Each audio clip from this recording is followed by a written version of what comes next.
Welcome back guys. आप सभी लोगों का बहुत बहुत स्वागत है मेरा यूट्यूब चैनल में। तो मेरा जो डिस्कशन होने वाला है आज, मैं वर्किंग कैपिटल पार्ट 2 के बारे में डिस्कशन करूँगा। तो वो मैं डिस्कशन अगला वीडियो में करूँगा पार्ट 2 का। तो आज का जो वीडियो बनेगा वो डिस्कशन रहेगा कि on which topic I am going to discuss on my next video. मतलब कि मेरा जो अगला वीडियो रहेगा उसका जो डिस्कशन रहेगा, उसका जो टॉपिक रहेगा वो क्या होगा, वही मैं आज का वीडियो में बताने वाला हूँ। तो गाइस, मैं ज़्यादा नहीं, 4-5 पॉइंट का डिस्कशन करूँगा अगला वीडियो में। मतलब कि ब्रीफ डिस्कशन होगा, थोड़ा थोड़ा नॉलेज दिया जाएगा। So I am going to tell today that how many points I'm going to discuss in my next video, and points which I'm going to discuss in my next video. I'm basically going to discuss 4 to 5 points in my next video, and those 5 points are going to be as such: components of working capital, working capital forecasting, working capital management, financing of working capital, and working capital cycles. These are the 5 points which I am going to discuss in my next video. ना मैं जो अगला video आने वाला, ये 5 point के ऊपर ही मैं डिस्कशन करूँगा। 5 पॉइंट के बारे में थोड़ा बहुत आप लोगों को जानकारी दे देता हूँ, ताकि आप लोगों को समझने में आसानी रहेगा कि अगला 5 पॉइंट का डिस्कशन के बारे में कि ये सब टर्म्स जो मैंने कहा अभी, इस सब का मतलब क्या होता है। पहला आता है components of working capital. Working capital का कंपोनेंट्स मतलब उसका जो अंदर का जिस चीज़ से वर्किंग कैपिटल बनता है। मतलब वर्किंग कैपिटल तो दो तरीके से नहीं बनता, एक ही उसका फॉर्मूला होता है।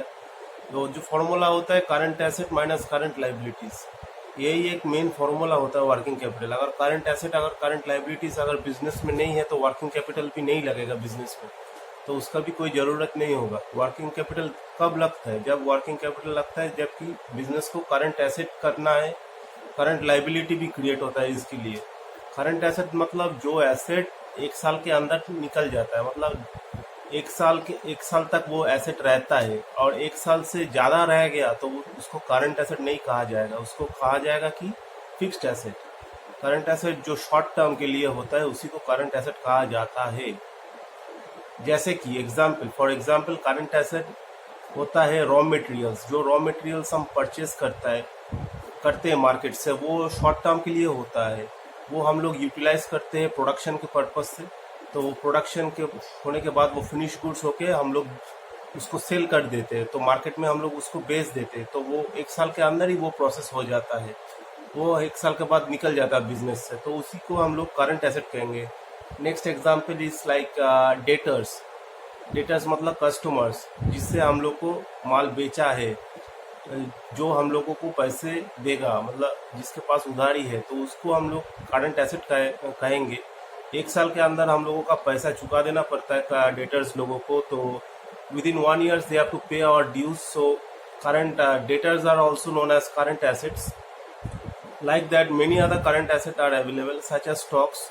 स्टॉक्स मतलब जो हम लोग का बिजनेस का स्टॉक होता है, जो माल बिजनेस में पड़ा रहता है, जो जिसका हम लोग का मतलब स्टोर करके रखते हैं गोदाम में, उसको स्टॉक कहा जाता है। रॉ मटेरियल्स का स्टॉक होता है, फिनिश प्रोडक्ट्स का स्टॉक होता है, वर्क इन प्रोग्रेस का स्टॉक होता है। ये सब स्टॉक बिजनेस में रखना पड़ता है ताकि प्रोडक्शन में कोई मतलब रुकावट ना आए, ताकि स्मूथ प्रोडक्शन हो सके। तो ये सब स्टॉक भी हम लोगों का करंट एसेट होता है। Opening stock, closing stock, these are all current asset in a business. So considering all this, current asset is known as such as stock, debtors, मतलब bills payable, any short term asset such as short term loan, which is a current liability, not short term loan. Current asset, I will give you a complete list on current asset and current liabilities also. Let me find it out once.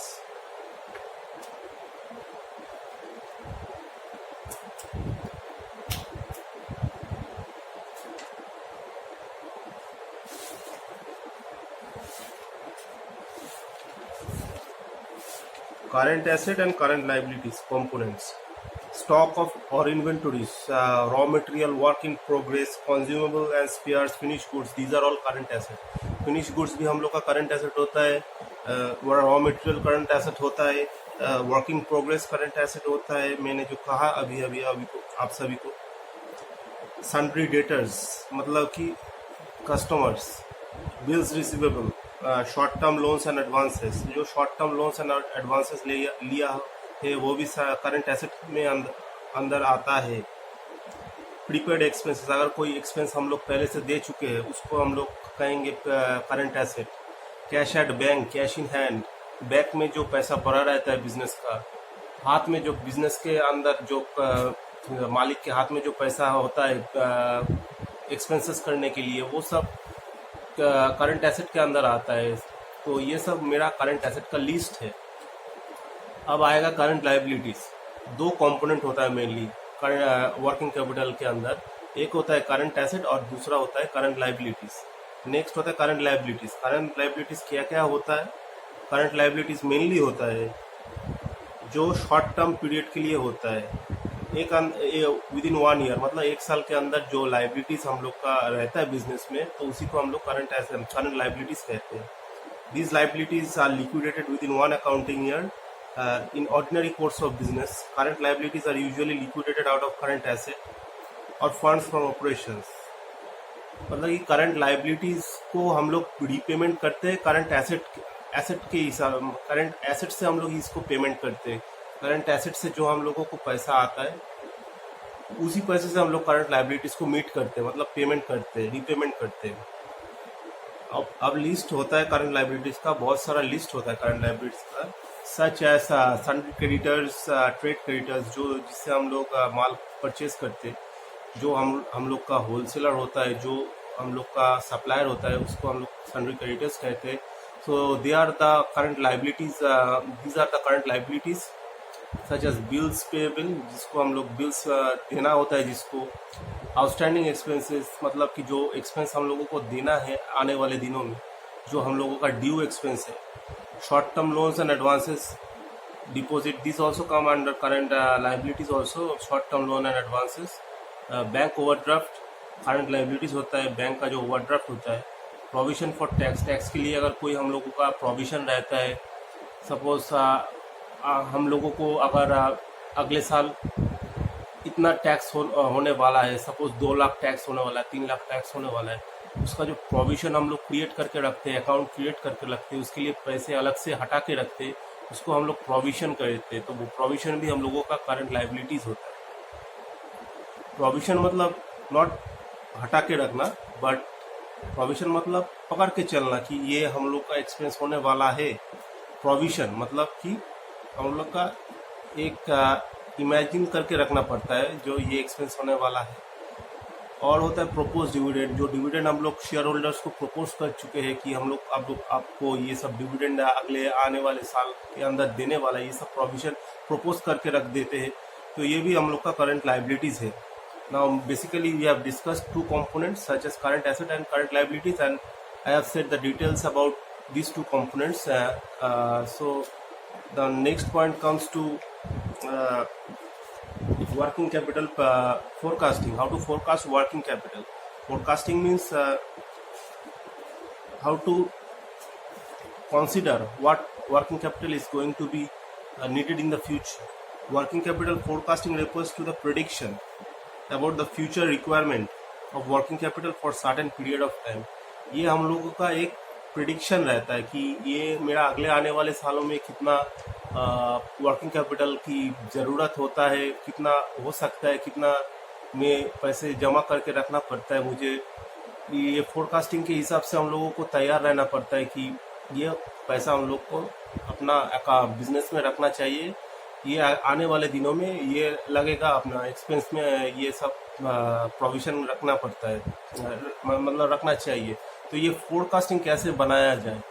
Who makes this forecasting? ये forecasting कौन बनाता है? Obviously finance manager को ये forecasting करना पड़ता है कि कितने पैसे वर्किंग कैपिटल में रहना चाहिए और कितना बिजनेस को वर्किंग कैपिटल रखना पड़ता है,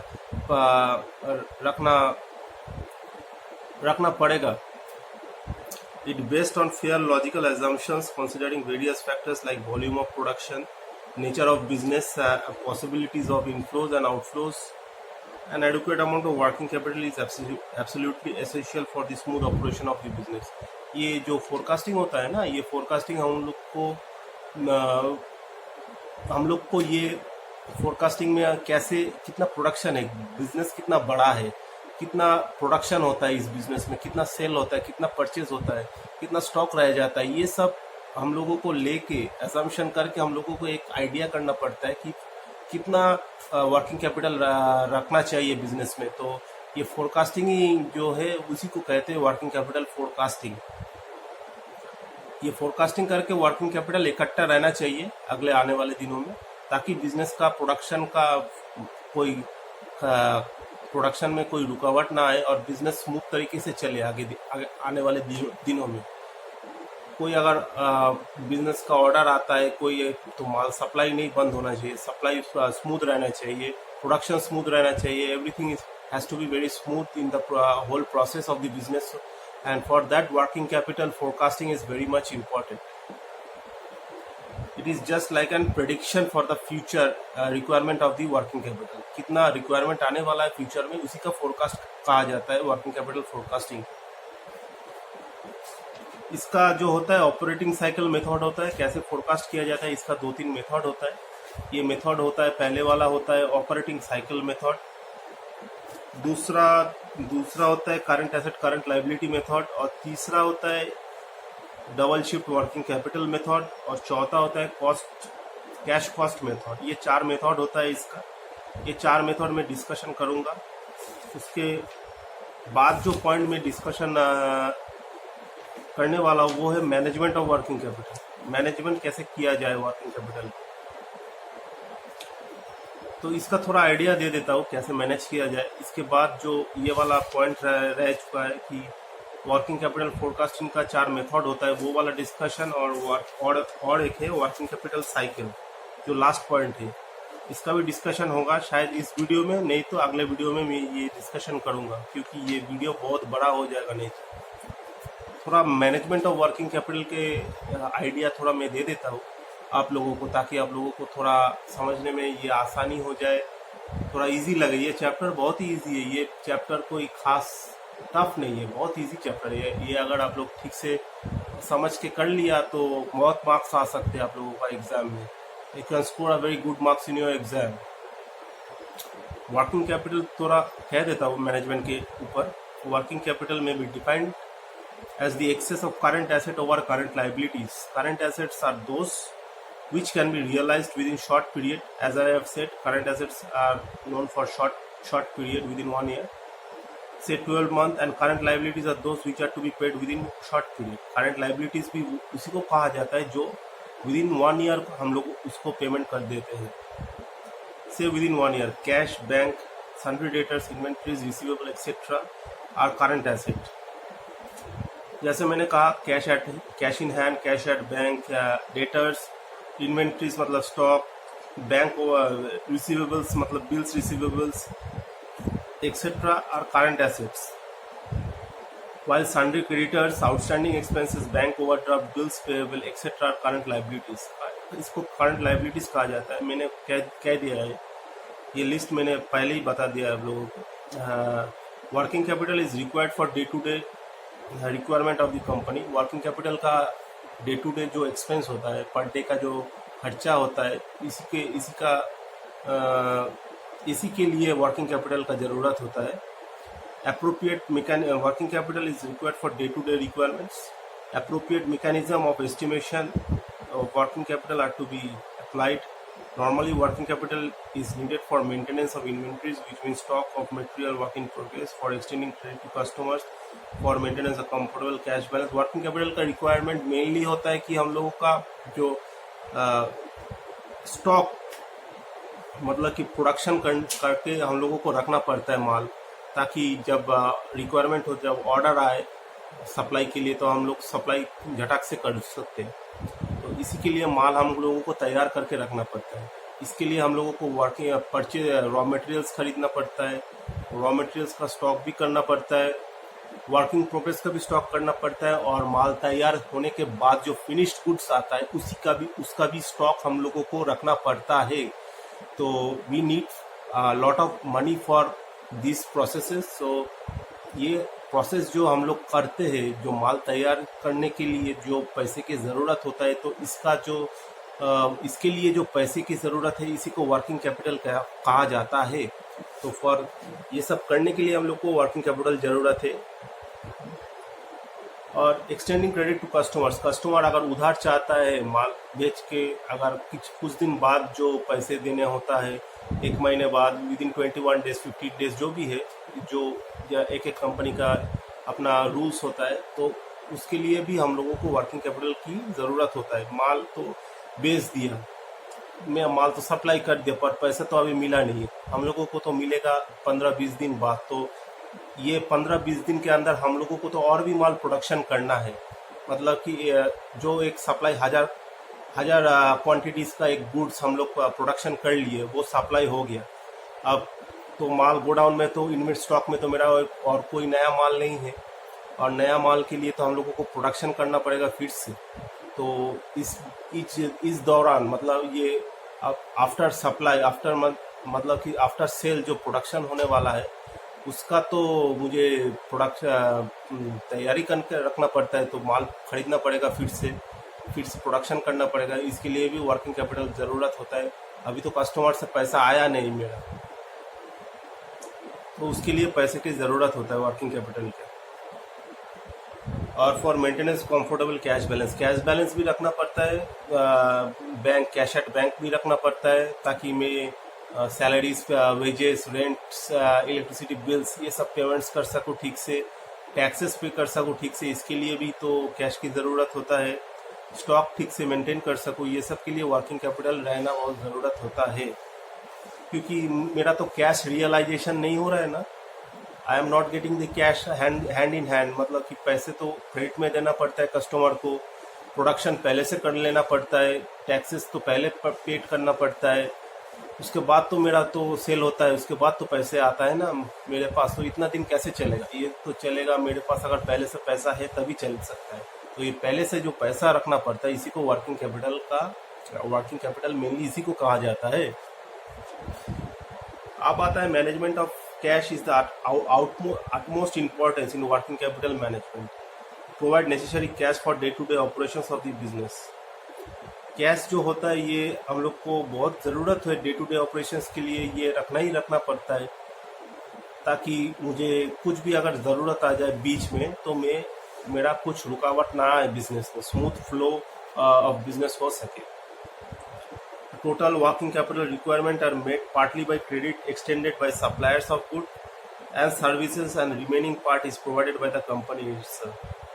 जो मेरा टोटल वर्किंग कैपिटल रहता है, मतलब जो टोटल वर्किंग कैपिटल का रिक्वायरमेंट होता है मेरा बिजनेस में, वो पार्टली आता है मैं जहाँ से माल ले रहा हूँ, क्रेडिटर्स, वो भी हम लोगों को थोड़ा क्रेडिट दे देता है, मतलब टाइम देता है पेमेंट करने के लिए। जैसे कि मैं देता हूँ कस्टमर्स को, मेरा डेटर्स को जैसे मैं टाइम देता हूँ पेमेंट्स के लिए, तो वो मेरा क्रेडिटर्स भी मुझे टाइम देता है पेमेंट्स के लिए। रॉ मटेरियल्स परचेज करने के बाद मेरा टाइम रहता है थोड़ा, मैं उस टाइम के बाद मैं पेमेंट करूँगा क्रेडिटर्स को। तो वो टाइम वर्किंग कैपिटल रिक्वायरमेंट वो लोग भी हम लोग को वैसे प्रोवाइड करता है। और बाद बाकी जो रह जाता है, वो हम मालिक लोगों को खुद जुगाड़ करना पड़ता है। दे हैव टू पे बाय देयर ओन सेल्फ, मतलब दे हैव टू पे बाय देम सेल्फ, मतलब उसके पास कैश रहना चाहिए, ताकि वो बाद बाकी जो खर्चा है, payment of wages, electricity, rent, depreciation, taxes, ये सब पेमेंट्स करने के लिए उसके मालिक के पास भी पैसा रहना चाहिए, वर्किंग कैपिटल रहना चाहिए, ताकि ऑपरेशंस में कोई रुकावट ना आए। ये हो गया management of working capital. Next आएगा वर्किंग कैपिटल साइकिल। जो इम्पोर्टेंट चीज़ें हैं वही मैं बता रहा हूँ। जो बहुत सारा चीज़ें हैं इधर, जैसे कि बहुत सारा शॉर्ट टर्म चीज़ें हैं, कमर्शियल पेपर्स है, short term bank credit, cash credit, ये सब बहुत सारा चीज़ें हैं। ये मैं अगले वीडियो में कुछ दिनों में बनाऊंगा, पर ये सब मेन चीज़ जो है वर्किंग कैपिटल में, वही सब डिस्कशन कर रहा हूँ मैं आज। वर्किंग कैपिटल साइकिल जो है, उसके लिए मैं थोड़ा आइडिया दे देता हूँ। Working capital cycle denotes the length of time between the firms paying cash for materials, entering into work in progress and making finished goods, selling finished goods to the debtors and inflow of cash from the debtors. Working capital cycle क्या होता है? Mainly जो length of time होता है, मतलब कि जहाँ से मैं रॉ मटेरियल परचेस कर रहा हूँ क्रेडिटर्स से, रॉ मटेरियल परचेस करके मैं वर्किंग प्रोग्रेस में लगा जा रहा है वो रॉ मटेरियल्स, मतलब कि माल तैयार होने जा रहा है, उसके बाद वो फिनिश गुड्स में कन्वर्ट हो रहा है, फिनिश गुड्स हो रहा है, माल बन के आ रहा है, प्रोडक्ट्स बन के आ रहा है, वो प्रोडक्ट्स में सेल कर रहा हूँ मार्केट में, डेटर्स कस्टमर्स को सेल कर रहा हूँ, फिर कस्टमर से मुझे पैसे आ रहा है। ये टोटल टाइम पीरियड कैश मुझसे जा रहा है बाहर और डेटर से मेरे पास आ रहा है, ये जो टोटल टाइम पीरियड कहते हैं, इसको वर्किंग कैपिटल साइकिल कहते हैं। ये बहुत इंटरेस्टिंग चीज़ है वर्किंग कैपिटल साइकिल। इसके बारे में डिस्कशन थोड़ा बहुत मैं अगले वीडियो में कर दूंगा ताकि आप लोगों को थोड़ा और जानकारी मिल जाए। तो आज के लिए इतना ही गाइस, और इतना तक सुनने के लिए बहुत बहुत धन्यवाद आप लोगों को।